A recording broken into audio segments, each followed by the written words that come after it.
जानू खाना खैलू ना काहे नहीं खैलू? तबीयत खराब हो जाई तब। खाए के मन नहीं के करत। कल सीढ़ी से नीचे गिर गई ने पैर में मोच आ गइल बा। हमार तो बतिये ना माने लू। हम कही ना नू कि तू अपने आप पे ध्यान दो। दवाई ले लू। हाँ अच्छा चलो ठीक बा, खाना लाबो। चलो खाना खा, चलो उठो। खाए के मन नहीं के करत। लावा खाना खा, चलो उठो। Oh no!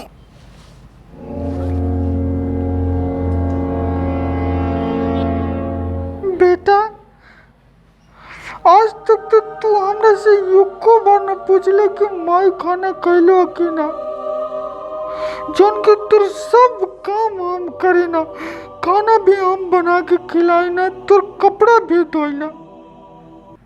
एक बार न पूछले कि माई तार तबीयत कैसन बा। माई गलती हो गई, सॉरी माई। चल अब तो पूछ दे बेटा। माई खाना खैलू? अरे वो तो चेक करत रही। आज हम भूखल बनी, नदी पैदा ना